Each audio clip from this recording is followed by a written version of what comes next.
Morning हमारे class 9 10 के प्यारे बच्चों, आज हम लोग एक नई टॉपिक शुरू करेंगे। पैसिव वॉइस मींस किस तरह से एक्टिव से पैसिव वॉइस में वाक्यों को परिवर्तित करते हैं। आज हम लोग इसके बारे में अध्ययन करेंगे। इसके साथ साथ आज देखने वाले हैं कि असर्टिव सेंटेंस को कैसे पैसिव वॉइस में बदलते हैं। इसके सभी रूल्स आज हम लोग देखने वाले हैं। इसे कैसे पैसिव बनाते हैं यहाँ पर देखिए हमने लिखे हुए हैं। आप पहले समझ लो कि आपका एक्टिव वॉइस है क्या, जिसमें कर्ता अर्थात जिस वाक्य में कर्ता सब्जेक्ट की प्रधानता होती है उसे एक्टिव वॉइस कहते हैं। तो भैया जिसमें सब्जेक्ट की प्रधानता होती है मीन्स मुख्य भूमिका जिस वाक्य में सब्जेक्ट की होती है उसे बोलेंगे एक्टिव वॉइस बोलेंगे। और सेम यही पैसिव वॉइस में हो जाएगा, जिस वाक्य में ऑब्जेक्ट की प्रधानता हो उसे पैसिव वॉइस कहते हैं। तो सिंपल से आपके कॉन्सेप्ट हो गए कि एक्टिव वॉइस में सब्जेक्ट की प्रधानता होगी मीन्स मुख्य भूमिका सब्जेक्ट की होगी, और पैसिव वॉइस में आपका ऑब्जेक्ट की प्रधानता होगी मीन्स मुख्य भूमिका में आपका क्या होगा, वॉइस क्या है।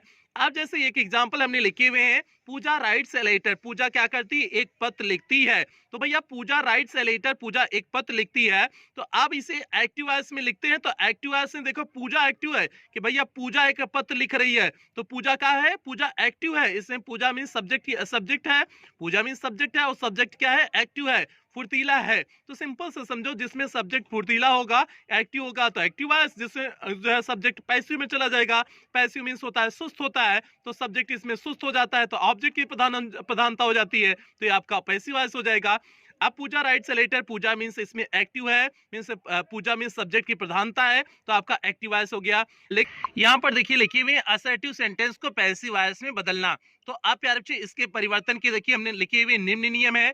आप सभी नियम को एकदम ध्यान से समझिएगा कि असर्टिव सेंटेंस को कैसे पैसिव वॉइस में बदलते हैं। इसके कौन कौन से नियम है, एक एक करके आपको सभी नियम बता रहे हैं। यहाँ पर देखिए आपका रूल नंबर फर्स्ट लिखे हुए हैं, पहला नियम लिखे हुए हैं कि एक्टिव से पैसिव बनाते समय ऑब्जेक्ट को सब्जेक्ट और सब्जेक्ट को ऑब्जेक्ट के स्थान पर ले आते हैं तथा ऑब्जेक्ट के पहले प्रायः बाई लगा दिया जाता है। तो प्यारे बच्चे आपको क्या करने हैं, सब्जेक्ट को ऑब्जेक्ट बना देने हैं और ऑब्जेक्ट को क्या कर देंगे, सब्जेक्ट कर देंगे। और policeman has caught the thief, policeman ने जो है थीफ को क्या कर लिया, पकड़ लिया। तो अब भैया इसमें सब्जेक्ट क्या है, पुलिसमैन है, और आपका ऑब्जेक्ट क्या है, थीफ है, चोर है। ये थीफ आपका ऑब्जेक्ट हो गया, पुलिसमैन आपका क्या हो गया, सब्जेक्ट हो गया। अब हमने कहा ऑब्जेक्ट को आपको सब्जेक्ट के स्थान पे लाना है, तो थीफ को क्या कर देंगे, सब्जेक्ट के स्थान पे ला देंगे मींस पहले कर देंगे। दी थीफ आप पहले लिख दिए। हैज बीन कॉट कैसे हुआ, अभी इस पे चर्चा नहीं करेंगे, जो मुख्य बात है वो आगे बढ़ते हैं। बाई देखिए पुलिसमैन को ऑब्जेक्ट के स्थान पे रखेंगे, ऑब्जेक्ट के स्थान पे देखिए हमने लिख दिए हुए हैं दी पुलिसमैन, लेकिन इसके पहले प्राय हमने कहा बाई का प्रयोग करते हैं। तो यहाँ पर देखिए बाई का प्रयोग किए हुए, कुछ स्थितियों में बाई का प्रयोग नहीं करते हैं। आज ही की क्लास में आपको अंत में उसे भी बताएंगे किन परिस्थितियों में बाई का प्रयोग नहीं करते हैं, विथ का करते हैं, टू का करते हैं और अन्य एट का प्रयोग करते हैं, अन्य प्रीपोजिशन का प्रयोग करते हैं, वो भी आज ही की क्लास में आपको जो है कॉन्सेप्ट बताएंगे। तो प्यारे बच्चे यहाँ पर क्या हो गया, सब्जेक्ट को ऑब्जेक्ट बना दिया और ऑब्जेक्ट को सब्जेक्ट बना दिया। हाँ, सब्जेक्ट को जब ऑब्जेक्ट बनाएंगे तो उसके पहले किसका प्रयोग कर देंगे, बाई का प्रयोग कर देंगे। जैसे यहाँ पर हमने बाई दी पुलिसमैन किया हुआ है, तो ये आपका कॉन्सेप्ट हो गया। कॉन्सेप्ट क्या हुआ कि सब्जेक्ट को ऑब्जेक्ट के स्थान पर रखनी है, ऑब्जेक्ट को सब्जेक्ट के स्थान पर रखने हैं। हाँ, जब सब्जेक्ट को ऑब्जेक्ट बनाएंगे तो उसके पहले बाई का प्रयोग कर देने हैं। क्या लिखे हुए हैं, वर्ब की हमेशा थर्ड फॉर्म का प्रयोग होता है। अब जो वर्ब यूज होती है वह वर्ब कौन सी यूज होती है, हमेशा कभी भी वर्ब जब भी यूज करेंगे पैसिव वॉइस में वर्ब की थर्ड फॉर्म ही होगी। इस बात को दिमाग में गठिया लो कि वर्ब की कौन सी फॉर्म का यूज करना है, थर्ड फॉर्म का हमेशा यूज करना होता। निम्न 8 टेंस का पैसिव वॉइस बनता है एवं 4 का नहीं बनता है। तो प्यारे बच्चे 8 टेंस का पैसिव वॉइस बनेगा और 4 टेंस का कोई पैसिव वॉइस नहीं बनता है। वो आपके 8 टेंस कौन कौन से बनते हैं पैसिव वॉइस और किसके नहीं बनते हैं, जरा अब हम लोग उस पर चर्चा कर लेते हैं। देखिए यहाँ पर लिखे हुए एक्टिव वॉइस बनता है, किन किन टेंस का एक्टिव वॉइस बनता है, यहाँ पर देखिए लिखे हुए हैं present indefinite tense, present continuous tense, present perfect tense, past indefinite tense, past continuous tense, past perfect tense, future indefinite tense और फ्यूचर परफेक्ट टेंस। ये प्यारे बच्चे आपके 8 टेंस का पैसिव वॉइस बनता है। और किनका नहीं बनता है, यहाँ पर लिखे हुए हैं present perfect continuous, past perfect continuous, future continuous और फ्यूचर परफेक्ट कंटीन्यूअस। तो प्यारे बच्चे सिंपल से हो गया कि सभी का परफेक्ट कंटीन्यूअस नहीं बनता है, चाहे प्रेजेंट परफेक्ट कंटीन्यूअस हो, पास्ट परफेक्ट कंटीन्यूअस हो या फ्यूचर परफेक्ट कंटीन्यूअस हो, सभी का परफेक्ट कंटीन्यूअस नहीं बनता है। और एक हो गया फ्यूचर का कंटीन्यूअस नहीं बनता है। फ्यूचर एक कॉन्सेप्ट इसमें और समझने की कोशिश करना, रूल नंबर 4 में इस कॉन्सेप्ट को लिखे हुए हैं। उसके बाद आपको परिवर्तन के नियम बताते हैं कि कैसे परिवर्तन करते हैं। लेकिन एक कॉन्सेप्ट और समझना, छोटा सा कॉन्सेप्ट है, केवल ट्रांजिटिव वर्ब का ही पैसिव वॉइस बन सकता है। ट्रांजिटिव वर्ब कौन से होते हैं? जिन वर्ब्स के साथ उसका ऑब्जेक्ट जुड़ा हुआ होता है वही ट्रांजिटिव वर्ब होती है। तो वही हमने लिखे हुए, केवल ट्रांजिटिव वर्ब का ही पैसिव वॉइस बनता है, इंट्रांजिटिव वर्ब का नहीं। अब इंट्रांजिटिव वर्ब का क्यों नहीं बनेगा? क्योंकि उसके साथ ऑब्जेक्ट ही नहीं होगा, और ऑब्जेक्ट नहीं होगा तो कैसे परिवर्तन करेंगे सब्जेक्ट को ऑब्जेक्ट के स्थान पे, ऑब्जेक्ट को सब्जेक्ट के स्थान पे कैसे करें? जैसे अगर हमने लिख दिया ही वॉक्स, वह टहलता है। अब इसमें बताओ, ऑब्जेक्ट इसमें कुछ दिख रहा है आपको? ही वॉक्स में कोई ऑब्जेक्ट नहीं दिख रहा है, तो इसलिए पैसिव वॉइस इसका बनेगा ही नहीं। सिंपल से यहाँ पर देखिए आपका रूल नंबर 5 लिखे हुए हैं, 5वां नियम लिखे हुए हैं, निम्न हेल्पिंग वर्ब का प्रयोग करके हम टेंस में परिवर्तन करते हैं। अब इस चीज को समझना, इस ग्राफ को समझना, अगर आप इस ग्राफ को समझ गए तो आपका पूरा पैसिव वॉइस कंप्लीट हो जाएगा। तो प्यारे इस ग्राफ को बड़े ध्यान से समझना। अब यहाँ पर देखिए लिखे हुए हैं, टेंस हो गया आपका प्रेजेंट, पास्ट, फ्यूचर टेंस इधर दिखा दिए हुए हैं। इधर आपका प्रेजेंट इंडेफिनिट हो गया, प्रेजेंट कंटीन्यूअस हो गया, प्रेजेंट परफेक्ट हो गया और प्रेजेंट परफेक्ट कंटीन्यूअस टेंस हो गया। आपके सभी परफेक्ट कंटीन्यूअस का नहीं बनेगा, इसलिए कट है। सभी का परफेक्ट कंटीन्यूअस नहीं बनता है, इसलिए सभी में आप देख रहे होंगे कट है। और एक फ्यूचर कंटीन्यूअस का भी नहीं बनता है, इसलिए देखो फ्यूचर कंटीन्यूअस वाले टर्म में भी आपका कट है। अब जिनका बनता है उसमें क्या लगाएंगे? जैसे प्रेजेंट इंडेफिनिट टेंस होगा, प्रेजेंट इंडेफिनिट टेंस में क्या लगाएंगे? इज एम आर का प्रयोग करते हैं। इस बात को ध्यान देना, इज एम आर का प्रयोग करेंगे। अगर आपका प्रेजेंट इंडेफिनिट टेंस का कोई वाक्य दिया है, उसे पैसिव वॉइस से बदलना है, तो हम इज एम आर का प्रयोग करते हैं। और मेन वर्ब की थर्ड फॉर्म तो आपको पहले ही बता दिए हैं, हेल्पिंग वर्ब में ही आपको देखने हैं। मेन वर्ब की तो थर्ड फॉर्म हमेशा लगती है, वर्ब की थर्ड फॉर्म, और ये हेल्पिंग वर्ब जो आपके अलग अलग होते हैं, इन्हीं को तो आपको देखने हैं। तो इसलिए आप केवल हेल्पिंग वर्ब यहाँ पर देखेंगे। यहाँ पर आप मेन वर्ब नहीं देखेंगे कि आपकी मेन वर्ब कौन से लगेगी। मेन वर्ब तो फिक्स है, वर्ब की थर्ड फॉर्म लगने वाली है। तो प्यारे यहाँ पर प्रेजेंट इंडेफिनिट टेंस में क्या लगेगा? इज एम आर लगता है।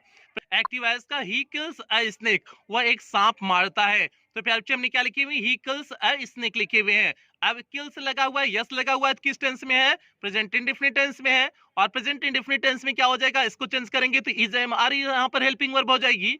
जब इसे पैसिव वॉइस में चेंज करेंगे इज एम आर लग जाएगा ना। तो अब चेंज करो।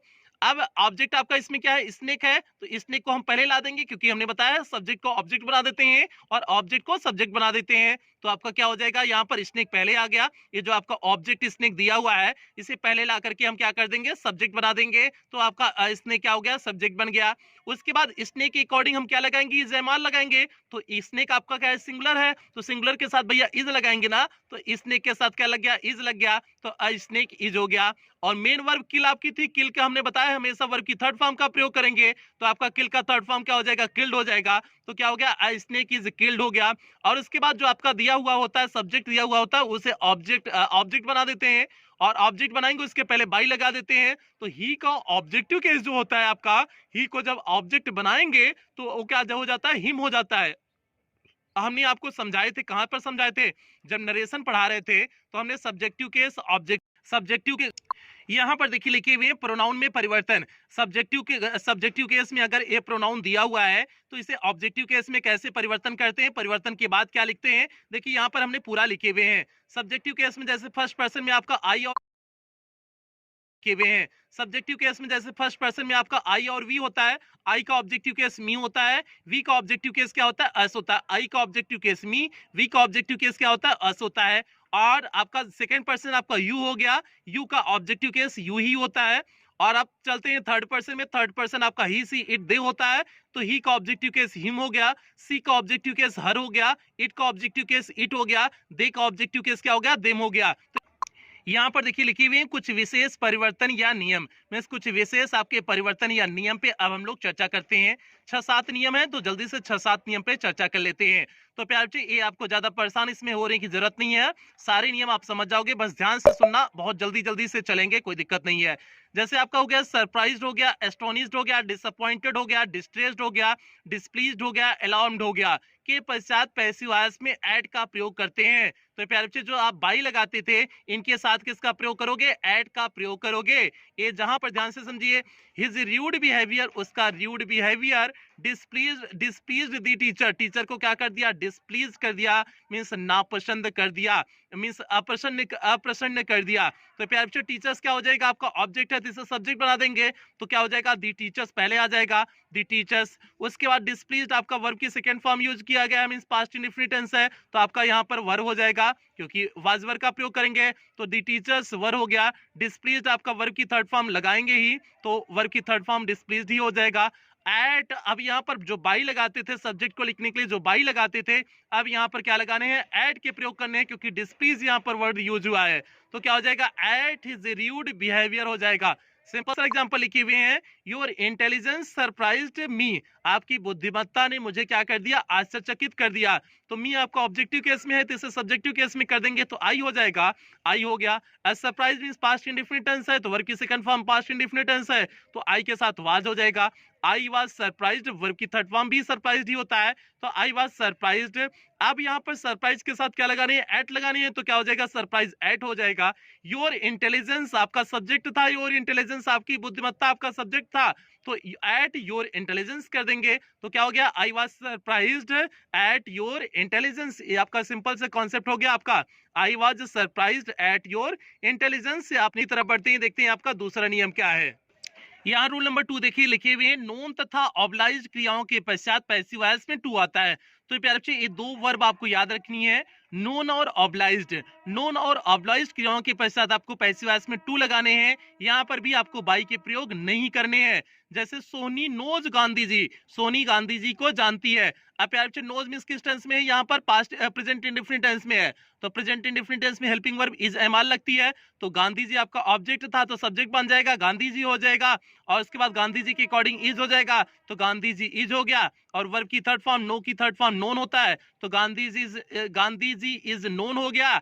अब उसके बाद नोन के बाद आपको क्या लगाने हैं, टू लगाने हैं, टू सोनी हो जाएगा, यहाँ बाई सोनी नहीं हो जाएगा, टू सोनी हो जाएगा। तो गांधी, यहाँ पर देखिए आपका तीसरा नियम लिखे हुए हैं, देखिए तीसरा नियम क्या लिखे हुए हैं, प्लीज्ड हो गया, सेटिस्फाइड हो गया, डिस्गस्टेड हो गया, चार्म्ड हो गया, थ्रोन्ड हो गया, आदि क्रियाओं के पश्चात पैसिव वॉइस में विथ का प्रयोग होता है। ये जो आपकी क्रियाएं होती हैं, pleased, satisfied, disgusted, charmed, throned, ये जो आपकी क्रियाएं होती हैं, इनके पश्चात पैसिव वॉइस में किसका प्रयोग करते हैं, विथ का प्रयोग करते हैं। आएगा my behaviour pleased me, pleased आपका वर्ब की सेकंड फॉर्म में पास्ट इंडेफिनिट टेंस दिया हुआ है, हिम का सब्जेक्टिव केस ही हो जाएगा, तो ही हो गया, और यहाँ पर वाज वर्ब का जो है हेल्पिंग वर्ब लगाएंगे, क्योंकि पास्ट इंडेफिनिट मतलब सॉरी हाँ past indefinite means past continuous की हेल्पिंग वर्ब वाज वर्ब लगाएंगे, तो ही वाज प्लीज्ड हो जाएगा, प्लीज्ड का थर्ड फॉर्म भी प्लीज्ड होता है, तो ही वाज प्लीज्ड हो गया। अब उसके साथ यहाँ पर विथ का प्रयोग करेंगे, हमने बताया प्लीज के साथ विथ का प्रयोग करना है, प्लीज्ड विथ माई बिहेवियर हो जाएगा।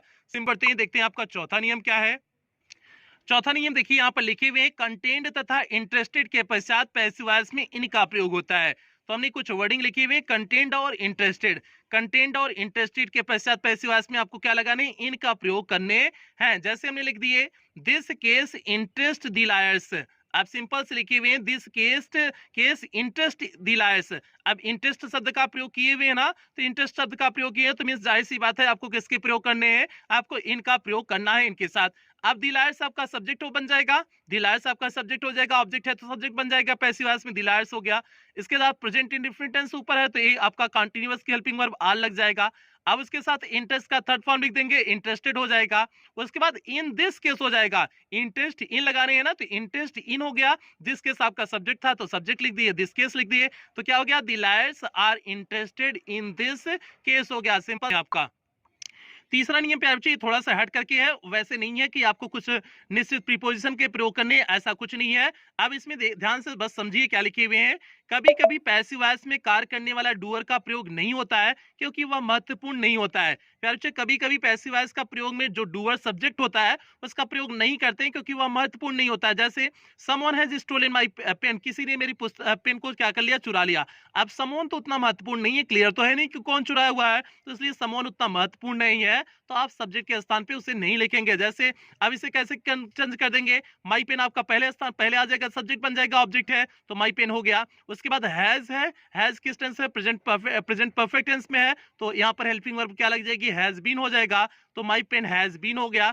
अब स्टोल का थर्ड फॉर्म स्टोलन होता है तो स्टोलन यहाँ पर भी हम कर देंगे, तो my pen has been stolen. अब बाई समवन हमें लिखने था, बाई समवन हमें लिखना था तो लेकिन बाई का प्रयोग नहीं, बाई समवन का प्रयोग नहीं करेंगे क्योंकि समवन ज्यादा महत्वपूर्ण नहीं है। आप लिख भी सकते हो लेकिन उतना महत्वपूर्ण नहीं है, इसलिए यहाँ पर छोड़ दिया जाता है। तो ऐसे कुछ यहाँ पर देखिए हमने रूल नंबर 6 लिखे हुए, छठे नियम को लिखे हुए हैं। कुछ इंटर्न समझ न आए हो लेकिन कोई बात नहीं, आप अगर इसे ध्यान से एग्जांपल समझेंगे तो आपको समझ में आ जाएगा। जैसे एग्जांपल में लिखे हुए हैं, the girls laughed at me, ये the girls laughed at me, laugh के साथ एट प्रीपोजिशन का प्रयोग हुआ है ना, एट प्रीपोजिशन का प्रयोग हुआ है ना, तो लाफ एट मी आपका ऑब्जेक्ट हो जाएगा, मी को सब्जेक्ट आई में चेंज कर देंगे। उसके बाद ये आप गर्ल्स लाफ्ड है, पास्ट इंडेफिनिट टेंस है, पास्ट इंडेफिनिट में हेल्पिंग वर्ब किसकी लगाएंगे, वाज वर्क लगाएंगे। तो कुछ इंट्रांसिटिव वर्ब्स के साथ प्रीपोजिशन का प्रयोग होता है। तो प्यारे बच्चे आपका कुछ इंट्रांसिटिव वर्ब मींस जो अपने साथ जो है, इंट्रांसिटिव मींस आपका ऑब्जेक्ट न लेके आए, उनके साथ प्रीपोजिशन का प्रयोग होता है। प्रीपोजिशंस के साथ मिलकर के एक क्रियाएं ट्रांसिटिव वर्ब का कार्य करती हैं और पैसिव वॉइस में प्रीपोजिशन क्रिया के साथ रहता है। तो प्यारे बच्चे हो सकता है आपको रूल समझ न आए हो लेकिन कोई बात नहीं, आप अगर इसे ध्यान से एग्जांपल समझेंगे तो आपको समझ में आ जाएगा। जैसे एग्जांपल में लिखे हुए हैं, the girls laughed at me, ये the girls laughed at me, laugh के साथ एट प्रीपोजिशन का प्रयोग हुआ है ना, एट प्रीपोजिशन का प्रयोग हुआ है ना, तो लाफ एट मी आपका ऑब्जेक्ट हो जाएगा, मी को सब्जेक्ट आई में चेंज कर देंगे। उसके बाद ये आप गर्ल्स लाफ्ड है, पास्ट इंडेफिनिट टेंस है, पास्ट इंडेफिनिट में हेल्पिंग वर्ब किसकी लगाएंगे, वाज वर्क लगाएंगे, तो आई वाज हो गया। अब लाफ का थर्ड फॉर्म लाफ्ड ही होगा। अब इसके साथ एट जो प्रीपोजिशन जुड़ा हुआ होता है वो प्रीपोजिशन एट जुड़ा ही होता है, बस यही कहना है, एट बाई दी गर्ल्स हो जाएगा। तो एट इसके साथ निश्चित प्रीपोजिशन होता है तो इसलिए ए इसके साथ जुड़ा रहेगा और जुड़ा रहेगा इसके साथ साथ और बाई लगाएंगे। इसकी क्लास का अंतिम नियम और असर्टिव सेंटेंस का आपका अंतिम नियम की तरफ हम लोग जल्दी से आगे बढ़ते हैं। यहाँ पर देखिए लिखे हुए रूल नंबर 7 लिखे हुए, सातवां नियम लिखे हुए हैं, जिन वर्ब्स के दो ऑब्जेक्ट होते हैं पैसिव वॉइस में बदलते समय उनमें से कोई एक सब्जेक्ट हो जाता है तथा दूसरा अपने ही स्थान पर ऑब्जेक्ट बना रहता है। प्यारे बच्चे अगर आपके दो दो ऑब्जेक्ट दिए हुए हों तो किसे सब्जेक्ट। प्यारे बच्चे अब हम लोग अंतिम नियम की तरफ बढ़ते हैं, आज की क्लास का अंतिम नियम और असर्टिव सेंटेंस का आपका अंतिम नियम की तरफ हम लोग जल्दी से आगे बढ़ते हैं। यहाँ पर देखिए लिखे हुए रूल नंबर 7 लिखे हुए, सातवां नियम लिखे हुए हैं, जिन वर्ब्स के दो ऑब्जेक्ट होते हैं पैसिव वॉइस में बदलते समय उनमें से कोई एक सब्जेक्ट हो जाता है तथा दूसरा अपने ही स्थान पर ऑब्जेक्ट बना रहता है। प्यारे बच्चे अगर आपके दो दो ऑब्जेक्ट दिए हुए हों तो किसे सब्जेक्ट बनाएंगे, ये बात निकल करके आती है लास्ट नियम में। तो प्यारे बच्चे अगर आपके वाक्य में दो दो ऑब्जेक्ट दिए हुए हों, एक जैसे कोई डायरेक्ट ऑब्जेक्ट हो गया, एक कोई इनडायरेक्ट ऑब्जेक्ट आ गया, दोनों ऑब्जेक्ट आपके दिए हुए हों तो किसे आप जो है सब्जेक्ट बनाओगे वो बात आती है। तो